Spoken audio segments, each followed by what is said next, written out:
بسم اللہ الرحمن الرحیم ایاک نعبد و ایاک نستعین۔ میرے پاکستانیوں، جب میں سمجھتا ہوں کہ یہ اب حکومت کامیاب ہوگی ہے سائفر کو دبانے کے لیے، کیونکہ سائفر کے اندر ایک ایسی چیز ہے جو ڈائریکٹلی یہ جو لوگ اس وقت حکومت کر رہے ہیں اور ان کے پیچھے جو سہولت کار تھا، یہ تو ڈائریکٹلی ان کے اوپر آتا ہے کہ انہوں نے ایک سازش کر کے ایک الیکٹڈ حکومت کرائی، لیکن یہ خود ہی اپنے پیر پہ کلہاڑی مارنے کے لیے ماہر ہیں۔ اتنا ان کو خوف ہے کہ عمران خان کسی طرح الیکشن سے باہر کیا جائے، کیونکہ ڈر لگا ہوا ہے کہ الیکشن میں آ گیا تو ہار جائیں گے، تو ان کی پوری کوشش ہوتی ہے کہ ہر کوئی موقع نہ جائے کہ کسی طرح اس کو ڈسکوالیفائی کریے، جیل میں ڈالے۔ یہ کوئی 14 مہینے سے یہ لگے ہوئے ہیں۔ پہلے اس سے میں صرف اعظم خان کے اوپر بات کرنا چاہتا ہوں۔ جس اعظم خان کو میں جانتا ہوں وہ ایماندار آدمی ہے، قابل آدمی ہے، اور جس طرح کی باتیں میں نے پڑھی ہیں سائفر میں وہ کہہ نہیں سکتا۔ جب تک میں اعظم خان کے منہ سے نہیں سنوں گا میں مانوں گا نہیں، کیونکہ اس میں یہ کئی باتیں حقیقت کے ساتھ نہیں ہیں۔ یا تو زبردستی سے اسے کروایا گیا ہے، کیونکہ زبردستی تو اس وقت ساری 2 پارٹیز بنا دی ہیں زبردستی میں، لوگوں کے اوپر بندوق رکھ کے کہ جی آپ اس پارٹی پہ جائیں اور بندوق کر کے دوسری پارٹی میں جائیں، ان کے ہی بیچاروں کا بیڑا غرق کر کے رکھ دیا اس میں۔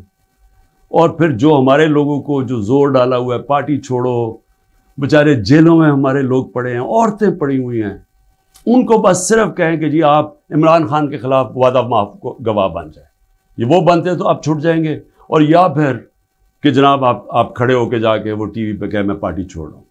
یہ اس طرح کی اس وقت جو ہم تماشا دیکھ رہے ہیں وہ اس طرح کا چل رہا ہے، تو میں نہیں مانتا کہ اعظم خان نے کئی باتیں اس میں سے کہی ہیں اور کئی سچ بھی ہیں، لیکن سائفر تھا کیا؟ 6 مارچ کو 2022 6 مارچ میٹنگ ہوتی ہے، پاکستان کا ایمبیسڈر اسد مجید اور امریکہ کا جو under secretary of state Donald Lu, Washington میں میٹنگ ہوتی ہے، آفیشیل میٹنگ ہوتی ہے۔ آفیشیل میٹنگ کا مطلب کہ دونوں طرف نوٹ لے رہے ہوتے ہیں اس میٹنگ کے۔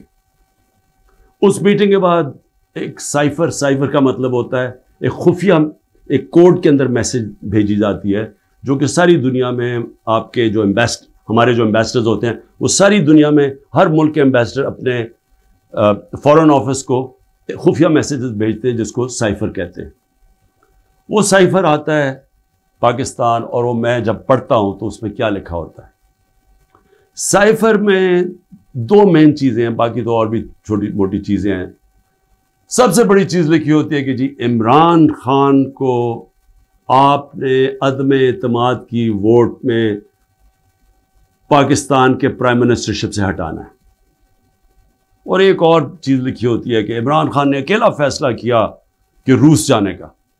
آپ کو پتہ ہے روس اور تب تک جنگ شروع ہو چکی تھی روس کی یوکرین میں، تو عمران نے اکیلے نے فیصلہ کیا، جبکہ اسد مجید ہمارے ایمبیسڈر کہہ رہے ہیں کہ نہیں، عمران خان نے اکیلا فیصلہ نہیں کیا، یہ سب سٹیک ہولڈرز نے مل کے فیصلہ کیا تھا۔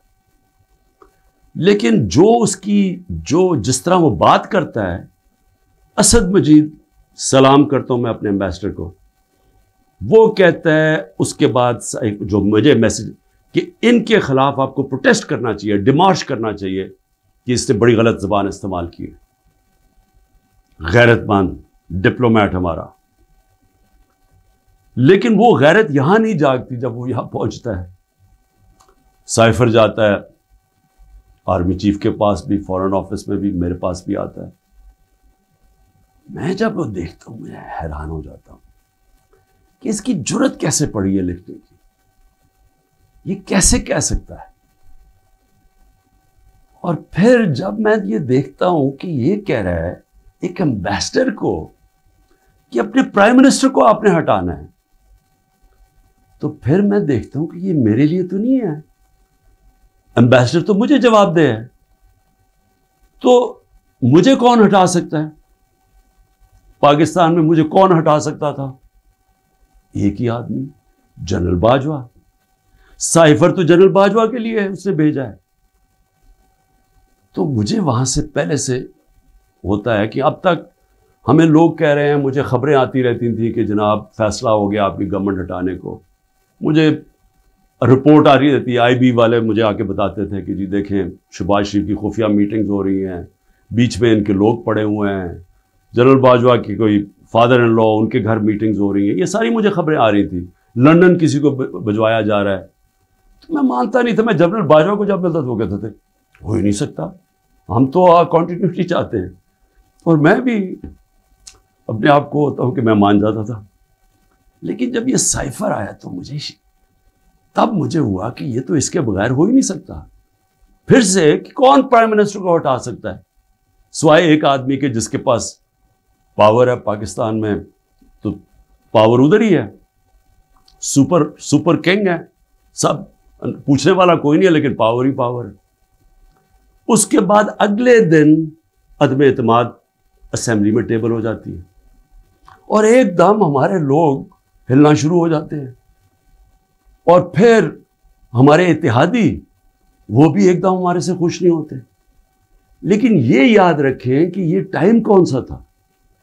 یہ وہ ٹائم تھا جب پاکستان کی اکانومی 17 سال میں سب سے بہتر امپروو کر رہی تھی.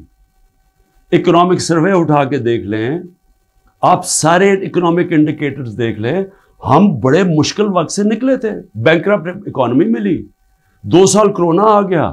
دنیا نے تعریف کی کہ پاکستان وہ ملک ہے جو ٹاپ 3 ملک ہے جنہوں نے سب سے بہتر کرونا، اتنی بڑی وبا، اتنے بڑے کرائسس سے ڈیل کیا. جبکہ ہندوستان میں تباہی آئی، ایران میں تباہی آئی، ساتھ والے ملک. پاکستان کی تعریف دنیا کرتی تھی. وہ ایک امریکہ کے اندر جو فائنینشیل ایڈوائزر تھا ٹرمپ کا، میرا وہ کہتا ہے کہ اگر پاکستان کا جس طرح کرونا پہ پاکستان نے ڈیل کیا، اگر امریکہ کرتا تو $10 کھرب کا امریکہ کو بچتا تھا. تو ادھر سے نکلے، اکانومی گرو کر رہی ہے، انڈسٹری گرو کر رہی ہے. تو ایک دم یہ عدم اعتماد کدھر سے آ گئی؟ تو جس کو میسج دی تھی اس نے اپنا کام شروع کر دیا، ایجنسیز نے کام شروع کر دیا، ہمارے لوگوں کو میسیجز آنی شروع ہو گئی کہ جناب ISI کے لوگ ایکٹیو ہو گئے. مجھے جب آیا، میں جنرل باجوہ کے پاس گیا، میں نے کہا آپ کا لاہور والا جو آدمی ہے وہ ہمارے ایمبینس کو کہہ رہا ہے کہ ہم نے ہاتھ اٹھا لیا ہے، اب آنے والی گورنمنٹ دوسری ہے، یہ شہباز شریف کی. میں جنرل باجوہ کو اچھا اس نے کہا ہے، میں وہ بھی اسے فارغ کرتا ہوں. تو یہ ڈرامے ہمارے سے ہوتے رہے، پیچھے سے پورا پلان بنا ہوا تھا. اچھا میں نے پہلے تو میں یہ کہوں کہ مجھے اتنا شرم آئی، مجھے پاکستانی ہوتے ہوئے میں آپ کو سچ بتانا چاہتا ہوں، مجھے شرم آئی کہ اس کی جرت کیسے ہوئی کسی چھوٹے ایک آفیشل کی کہ جو ہمیں اتنی بڑی دھمکی دے دے اور ایمبیسڈر کے ذریعے میسج بھجوائے کہ پرائم منسٹر کو ہٹا دو. لیکن اس کی غلطی نہیں تھی، شرم یہاں نہیں آ رہی تھی. جن لوگوں کی ذمہ داری تھی کہ قوم کی حفاظت کرنا، جس آدمی کی کہ قومی وقار کو بچانا، قومی غیرت، وہ ساتھ ملا ہوا تھا. اس نے ان کے، یعنی یہ سارا پلان ادھر سے شروع ہوا تھا. اور میں صرف اپنی قوم سے یہ کہنا چاہتا ہوں کہ دیکھیں، یہ یاد رکھیں کہ اب ایک چیز سمجھیں، جب اگر میں جنرل باجوہ کی تنقید کر رہا ہوں، اور یہ میں سارا ثابت کر سکتا ہوں کیونکہ مجھے پتہ ہے ساری چیزیں میرے اندر، ایک ایک چیز مجھے یاد ہے ہوا کیا اس سے پہلے بھی اس کے بعد بھی.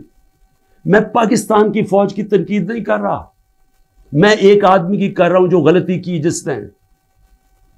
یہ ہم بہت بڑا ظلم کر رہے ہیں اپنے ملک سے کہ ہم جنرل فیصل نصیر، مجھے پہلے سے پتا تھا کہ میرے اوپر، میں 6 ہفتے پہلے سے لگا ہوا تھا کہ مجھے انہوں نے قتل کرنے کی کوشش کر رہی ہے اور دینی انتہا پسند کے نام. میری جلسوں کے اندر تقریریں تھیں. تو جب میرے اوپر اٹیمپٹ ہوتا ہے اور میں FIR لگواتا ہوں، مجھے پتا تھا کہ یہ پیچھے سب سے یہ تھا، ماسٹر مائنڈ تھا. اپنی FIR نہیں کٹوا سکا. جب JIT کے اندر یہ ثابت ہو گیا کہ ایک نے 3 شوٹر تھے، تو جو سارا حکومت کا جو انہوں نے کوشش کر رہے تھے کہنے کی جی دینی انتہا پسند ہے، وہ جب سارا وہ ان کا نیریٹو ہی ختم ہو جاتا ہے، تو انہوں نے JIT کو سیبوٹاج کیا. اور پھر میرے اوپر غداری کا پرچہ کر دیا ہے کہ جنرل فیصل نصیر کو میں نے ڈرٹی ہیری کیوں کہا، سائیکوپیتھ کیوں کہا، میرے اوپر غداری کا پرچہ لگ جاتا. میں پھر سے کہتا ہوں کہ اگر ہم نے یہ کرنا ہے اپنے ملک کے ساتھ کہ کسی ادارے کو اگر میں کسی جج کی بات کروں گا تو میں ساری جوڈیشری کے خلاف ہو گیا، اس کا مطلب کیا؟ میں پولیس کے خلاف کروں گا تو ساری پولیس کو میں نے برا بھلا کہہ دیا. یہ تو ہم اپنے ملک کو تباہ کر رہے ہیں. یہ پلیز میری قوم، آپ یہ سمجھ جائیں ایک بات، اگر معاشرے سے آپ تنقید ختم کرتے ہیں، آپ معاشرے کی قبر کھود دیتے ہیں. کیونکہ اصلاحات ہوتی کیسے ہے؟ انکوائری کیوں ہوتی ہے؟ حمود الرحمان انکوائری، جب ہمارا ملک ٹوٹا، ایسٹ پاکستان ٹوٹا، تو جب وہ انکوائری ہوئی، اگر اس کے اوپر عمل ہوتا کہ یہ ہم نے غلطیاں کی ہیں، اپنی اصلاحات کرتے، تو اس کے بعد پاکستان بڑی غلطیوں سے بچ جاتا. لیکن جرأت ہی نہیں تھی فیس کرنے کی تنقید. ہم نے وہ اتنا بڑا ظلم کیا کہ 25 سال کے بعد وہ کدھر نکلی؟ حمود الرحمان ہندوستان کے اندر. اب جب یہ ہوا، میں کہتا گیا، میں نے ساروں کو کہا کہ اتنا بڑا ظلم ہو رہا ہے تو اس کے اوپر انکوائری ہو. میں نے چیف جسٹس صاحب کو میں نے وہ سائفر بھیجا کہ جی اس کے اوپر انکوائری کروائیں.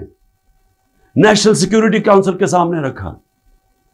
نیشنل سیکیورٹی کاؤنسل کے سامنے 30 مارچ کو میں نے رکھا کہ جی یہ ہے، سارے آرمی چیفز بیٹھے ہوئے تھے، سروس چیفز بیٹھے ہوئے تھے، سب کے سامنے رکھا کہ یہ اس نے لکھا ہے اور آپ کا ایمبیسڈر کہہ رہا ہے کہ ان کو پروٹیسٹ کرو کہ یہ کسی کی جرأت نہیں ہونی چاہیے اس طرح کا، کسی بھی ایک ملک کو، آزاد ملک کو اس طرح کا زبان استعمال کرنی. انہوں نے کہا جی ہاں مداخلت تو ہوئی ہے، تنقید کی، امریکہ کو پروٹیسٹ بھی کیا نیشنل سیکیورٹی کاؤنسل نے 30 مارچ کو. میں نے پارلیمنٹ میں لے کے گیا کہ ان کیمرہ میٹنگ کروائی. میں نے کہا ان کے سامنے رکھو. اپوزیشن کو لیڈر ہی نہیں آیا اس میٹنگ پہ. شہباز شریف، آصف زرداری، انہوں نے بائیکاٹ کر دی. کیوں کی؟ کیونکہ ملے ہوئے تھے ساتھ، یہ اس کا حصہ تھے، یہ سازش کا حصہ تھے. کیونکہ کیا یہ پاکستان کے پرائم منسٹر کے خلاف ایک آدمی کہہ رہا ہے کہ اس کو ہٹاؤ، تو کیا یہ عمران خان چھوڑیں؟ کسی بھی ملک کو اجازت دیتا ہے ایسے؟ کیا ایران کے اندر کسی کی جرأت ہے کہ ان کے ایمبیسڈر کو کہہ کے جا کے اپنے پریزیڈنٹ کو ہٹا دے؟ یا ہندوستان میں کسی کی جرأت ہے کہ کہے کہ یہ ایمبیسڈر کہہ کے جی نریندر مودی کو ہٹا دے؟ قومی غیرت ہوتی ہے، قومیں غیرت کے اوپر کھڑی ہوتی ہیں، قوم غیرت سٹینڈ لیتی ہیں، مشکل وقت گزارتی ہیں اور مضبوط ہو جاتی ہیں. دنیا ان کی عزت کرتا ہے، دنیا اس قوم کی عزت کرتا ہے جو اپنی عزت کرتی ہے. جب ایک عام آفیشل اس طرح کا سٹیٹمنٹ دے اور میں اس کے اوپر کچھ ہو ہی نہ، یعنی نیشنل سیکیورٹی کاؤنسل میں حیران ہو گیا کہ صرف جی ہم ڈیمارش کرتے ہیں. آپ انکوائری کرنی چاہیے تھی، پوچھنا چاہیے تھا، لکھنا چاہیے تھا کہ اس نے کیوں یہ کہا. اور انکوائری جب ہونی تھی تو ایک آدمی نے سامنے آ جانا تھا، جنرل باجوہ نے. مسلسل یہ جناب ان کی میٹنگز ہوتی تھیں، ان کی وہ چارج افیئر سے ملتے تھے. کیا ISI کو نہیں پتا تھا کہ پچھلے 3 مہینے کے اندر ہمارے پارلیمنٹیرینز، ہمارے PTI کے بیک بینچرز اور یہ اپوزیشن لیڈر سے بار بار امریکن ایمبیسی میں جا رہے تھے. ارشد شریف نے پورا پروگرام کیا، بتایا کہ کون سے دن کون سے لوگ گئے. راجہ ریاض کا بتایا گیا. کیا راجہ ریاض وہاں فورن پالیسی ڈسکس کرنے گیا تھا؟ جو سب سے پہلے بھاگے وہ امریکن ایمبیسی جا رہے تھے. کیا ان کو نہیں پتا تھا؟ اس کے حصہ تھے. سازش ہو رہی تھی کسی طرح عمران خان کو راستے سے ہٹایا جائے، تب پلان بنا. اور مجھے اتنے افسوس سے کہنا پڑتا ہے کہ کسی کو جو بھی لوگ یہ دیکھ رہے تھے کہ یہاں، میں سوچا کہ کیا ان کو کوئی ان کو نہیں ہے کہ پاکستان ایک بڑی خواب کا نام تھا. پاکستان کا مطلب کیا؟ لا الہ الا اللہ. میرے اپنے کے لوگ کہہ رہے ہیں عمران صاحب یہ آپ سائفر نہ اٹھائیں پبلک میں، امریکی ناراض ہو جائیں گے. میں پبلک میں جا کے میں کیوں پبلک کو بتایا؟ میں اپنی قوم کو بتانا چاہتا تھا، کیونکہ قوم غیرت ماندہ ہے، قوم کھڑی ہو گئی ساتھ. یہ سیاسی طور پہ نہیں میں کر رہا، میں ایک وہ پاکستانی ہوں جو اس ملک کے جو خواب تھا میں اس میں بلیو کرتا ہوں کہ لا الہ الا اللہ، کوئی نہیں ہے خدا سوائے اللہ کے، میں کوئی کسی کی غلامی نہیں کرنے کے لیے تیار۔ اور میں آپ کو یہ امریکہ کا بھی بتا دوں، دیکھیں امریکہ کی ایک بات سمجھ ہے، امریکہ جو ہے وہ اپنے مفاد کے لیے فیصلے کرتا ہے، وہ دوستیاں نہیں نبھاتا، امریکہ اپنے انٹرسٹ کو پروٹیکٹ کرتا ہے۔ ہمارا کام ہے ہم اپنے انٹرسٹ پروٹیکٹ کریں۔ جب وار آن ٹیرر میں نے مخالفت کی کہ ہمیں امریکہ کی جنگ میں نہیں شامل ہونا چاہیے، اٹھا لے میری سٹیٹمنٹس، میں ہر بار کہتا رہا کہ یہ ہماری جنگ نہیں ہے۔ میں کیوں کہہ رہا تھا؟ میں اپنے لوگوں کے لیے کہہ رہا تھا۔ مجھے امریکہ نے باہر اینٹی امریکن کہنا شروع کر دیا، پاکستان میں مجھے انہوں نے طالبان خان کہنا شروع کر دیا کہ جی دیکھیں ہماری اپنی گورنمنٹ مجھے، یعنی ہمارا جو اس وقت جنرل مشرف نے کہا جی یہ تو داڑھی کے بغیر دہشت گرد ہے۔ میرا کیا مقصد تھا کہ آپ نے 80 کی دہائی میں لوگوں کو کہا کہ جب بھی فورن آکوپیشن ہو، یعنی کہ کوئی دوسرا افغانستان کے اوپر باہر سے روس نے قبضہ کیا ہوا ہے تو وہ جہاد ہے، اور جب امریکہ قبضہ کرتا ہے آپ کہتے ہیں اب دہشت گردی ہے۔ میں ان کو سمجھا رہا تھا کہ اس کا فال آؤٹ آئے گا پاکستان کے اوپر، 80,000 پاکستانی مار گئے، پتہ نہیں کتنے 100 ارب ڈالر سے زیادہ ملک کو نقصان ہوا، لیکن اس سے زیادہ جو دنیا میں ہم بدنام ہوئے، ساری دنیا میں ہمارا مذاق، ہمیں کہا گیا جی سب سے خطرناک ملک ہے پاکستانی دہشت گرد۔ پاکستانیوں سے جو دنیا میں ہوا، ہرا پاسپورٹ دے کے لیدر لائن میں کھڑا کر دیتے تھے، کتنے پاکستانیوں کو باہر سے ڈپورٹ کر دیتے تھے۔ پوچھیں بیرون ملک پاکستانیوں سے ان کے اوپر کیا گزری ہے۔ اور مجھے جی عمران خان طالبان خان ہے جی، یہ جی دہشت گردی کے ساتھ ہے۔ اور یہ بھی میں اب آپ کو بتاؤں کہ یہ جو تھا یہ میرے خلاف کیس بلڈ اپ ہوا۔ جنرل باجوہ نے کیوں کہا کہ جی یہ ہم جب روس سے واپس آئے، اچھا اب روس کیا ہے ذرا سننے والے، اس میں سائفر پہ کیا لکھا کہ عمران خان خود روس کیا ہے۔ میں عمران خان نے خود روس کیوں جانا تھا؟ فورن آفس نے مجھے کہا، بیٹھ کے مشاورت ہوئی، ہم نے سارے پاکستان کے ایکس فورن سیکرٹریز کو بلایا، سب نے کہا کہ آپ کا رشیا جانا بہت ضروری ہے، ہمیں اپنے تعلقات ٹھیک کرنے چاہیے۔ پھر ہمیں 20 لاکھ ٹن گندم چاہیے تھی ان سے، وہ ہم بات کرنا چاہتے تھے، کنسیشن میں تھے۔ اس کے بعد جب ٹینشن ہوئی یوکرین سے تو تیل کی قیمتیں آسمانوں پہ چلی گئیں، کموڈیٹی سپر سائیکل آ گیا۔ انہوں نے کہا کہ آپ وہاں جا کے تو ان سے نیگوشیٹ کریں سستا تیل۔ تو سارا سٹیک ہولڈرز کے ساتھ کہ جتنے بھی تھے انہوں نے پورا پلان کیا، ہم ٹرپ پہ جانے لگے۔ شام کو ٹینشن بڑھ گئی روس کی اور یوکرین کی۔ میں نے جانے سے پہلے جنرل باجوہ سے پوچھا کہ کیا مجھے جانا چاہیے یا نہیں۔ انہوں نے کہا ہم سب بیٹھے ہوئے ہیں، ہمارے خیال میں آپ کو جانا چاہیے۔ تو سب سے پوچھ کے میں روس گیا، میں اپنی ذات کے لیے تو نہیں گیا۔ تو واپس آیا تو جناب جنرل باجوہ نے اس کے 2 دن بعد کہ جی مذمت کرو کہ جو روس چلا گیا وہاں۔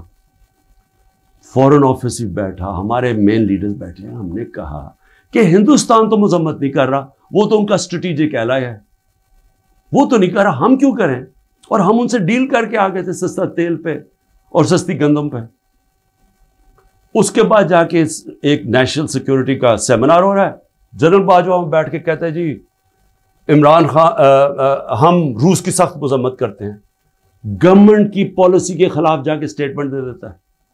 اس کے بعد حسین حقانی کی ٹویٹ آتی ہے، وہ کہتا ہے جنرل باجوہ پرو امریکہ ہے اور عمران خان اینٹی امریکہ ہے۔ بعد میں ہمیں پتہ چلتا ہے کہ ہم نے $30,000 دے کے حسین حقانی کو جنرل باجوہ نے ہائر کیا ہوا تھا ہماری گورنمنٹ کے دوران۔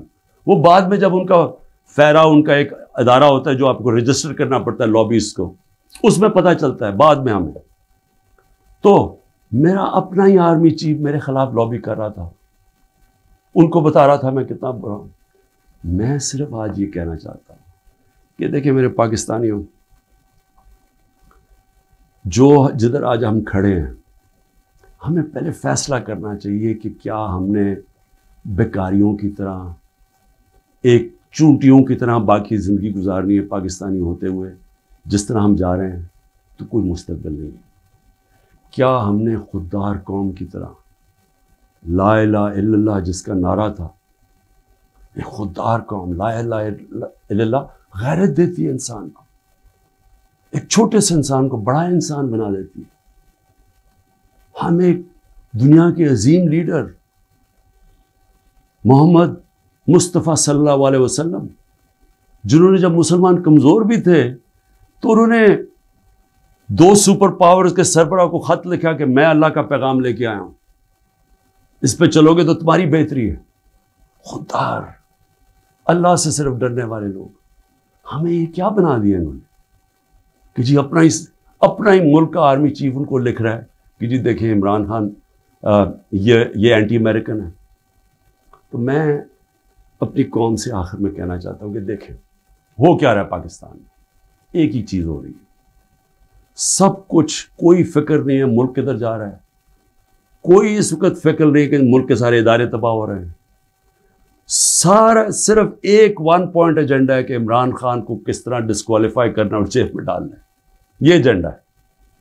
اس کے اندر یہ سائفر بھی آ گیا ہے۔ یہ نہیں ان کو پتا کہ سائفر میں ان کی تباہی ہے، کیونکہ یہ سب ملوث تھے اس میں، یہ شہباز شریف بھی تھا، زرداری بھی تھا، ساروں کو پتا تھا سائفر کا، سارے میٹنگز کر رہے تھے امریکنوں کے ساتھ۔ اور اس کے اندر جو جنرل باجوہ کا رول ہے وہ سب کے سامنے آئے گا کہ انہوں نے کیا رول تھا اس کا، اور کیسے ایک حکومت جو اتنے سالوں کے بعد صحیح پرفارم کر رہی تھی، جو اکانومی ہماری آگے جا رہی تھی، اس کو گرا کے ایک وہ چوروں کو اوپر لے کے آئے ہیں جو 30 سال ملک کو چوری کر رہے تھے، لوٹ رہے تھے، جو 30 سال ملک کو، جو خود جنرل باجوہ ہمیں بتاتے تھے، جو ملک کی اسٹیبلشمنٹ جن کی چوریوں کی بتاتی تھی، جو ایک دوسری کی چوریوں کا بتاتے تھے، جن کی انٹرنیشنل دنیا میں ان کی چوریوں کے اخباروں میں اور کتابوں میں جن کا نام آتا تھا، ان کو لا کے اوپر بٹھا دیا۔ انکوائری سب سے بڑی یہ ہونی چاہیے اس سائفر کے اوپر، جو ایف آئی اے نہیں کر سکتی۔ اگر صحیح انکوائری کروانی ہے تاکہ ہم آگے یہ غلطیاں نہ کریں، تو انکوائری یہ ہونی چاہیے کہ یہ سازش میں کون کون شریک تھا کہ گورنمنٹ گرا کے ایک ملک کی اکانومی کی تباہ کیا، آج پاکستان کو گھٹنوں پہ رکھ دیا۔ آج اگر ہم ان کی مدد نہ کرتے اور آئی ایم ایف سے نہ کہتے کہ آپ کی سٹینڈ بائی ایگریمنٹ کے ہم ساتھ ہیں، تو پاکستان ڈیفالٹ کر گیا تھا۔ ڈیفالٹ کرنے کا مطلب کہ آج لوگوں کا معاشی قتل ہو جانا تھا، جو ہو چکا ہے، اس سے دگنی مہنگائی ہو جانی تھی، بے روزگاری یعنی سارا جو ہماری باہر سے فائنینسنگ ختم ہو جانی تھی، جو آگے آج ہی برے حالات ہیں، اس سے دگنے ہو جانے تھے۔ کون ذمہ دار ہے اس کا؟ انکوائری یہ ہونی چاہیے کہ کس نے کیا، کس پلیئر نے کیا کیا رول پلے کیا، یہ انکوائری ہونی چاہیے۔ اور اس کے اندر یہ ایف آئی اے جو کہ شہباز شریف نے اپنے اوپر نوکر بٹھا دیے ہیں، یہ انکوائری نہیں کر سکتے۔ اور میں جو آخر میں بتانا چاہتا ہوں کہ جو کوششیں ہو رہی ہیں، کوشش کیا ہو رہی ہے؟ ہر چیز کرتے ہیں وہ فیل ہو جاتی ہے، کیونکہ اللہ حق ہے۔ توشہ خانہ کے اندر کیا چیز ہے جی؟ عمران خان نے ان کو کہا کہ جو توشہ خانہ میں ابھی بھی لوگ بیٹھے ہوئے ہیں جن کا کام ہے اسیس کرنا کہ ایک جب آپ کو تحفہ ملتا ہے اس کی کیا قیمت ہے، میں نے ان کو کہا کہ کم قیمت دکھاؤ، اور آپ وعدہ معاف گواہ ڈھونڈ رہے ہیں کہ کوئی جا کے بتائے کہ عمران خان نے ہمیں کہا تھا قیمت کم دکھائیں۔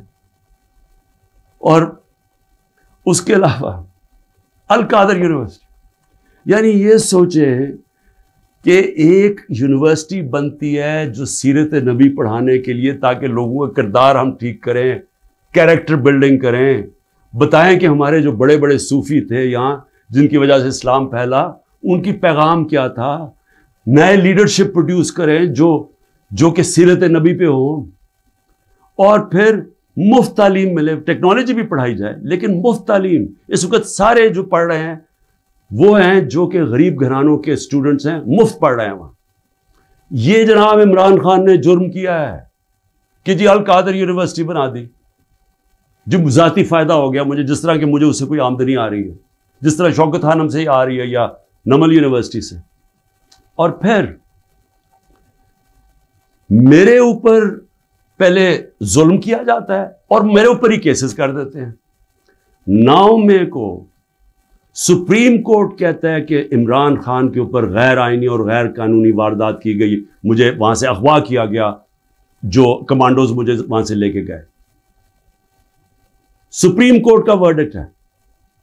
اور جس طرح مجھے ذلیل کیا، لوگوں کو مارا، ڈنڈے مارے، وکیلوں کو مارا، اس کے بعد ساری دنیا میں خبر دیکھا کہ مجھے ایک مجرم کی طرح پکڑ کے لے کے جا رہے ہیں.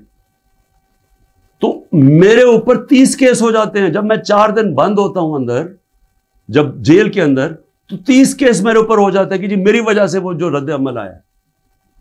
اور رد عمل نہیں آنا تھا کہ جب آپ ناانصافی کرتے ہیں، جو سپریم کورٹ کہتا ہے ناانصافی ہے، وہ جو بچارے نکلتے ہیں پرامن مظاہرے کرنے کے لیے، جو 27 سال سے ہم نے کیے ہیں، ان کے اوپر گولیاں چلاتے ہیں.